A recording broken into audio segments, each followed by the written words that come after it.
তো শরীর এখন খারাপ, খুব খুব খারাপ। ওষুধ তো খেলে সকালে?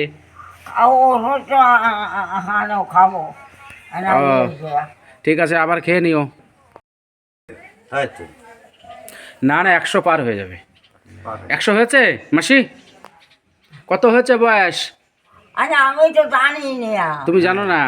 তোমাদের সময় তো সব বয়স ফয়স কিছু বোঝা যেত না। তো আমার এই যে মাসি খুব অভাবে থাকে, একা থাকে, নিঃসন্তান। এই যে একজনের বাড়ি থাকে। তো আমরা একটু সবসময় মাসির সাথে একটু আড্ডা মারি।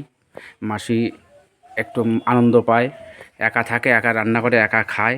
আবার এই যে কাঁথা সেলাই করে, দেখেন এই যে কাঁথা সেলাই করছে মাসি আবার।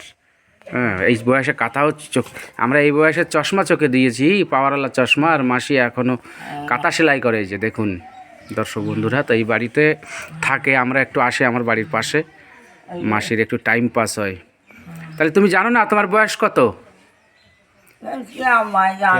আচ্ছা আচ্ছা আচ্ছা, যে যাই হোক, মাসির অনেক বয়স, 100 বছর মনে হয় পার হয়ে গেছে। এখনও মাসি কত কষ্ট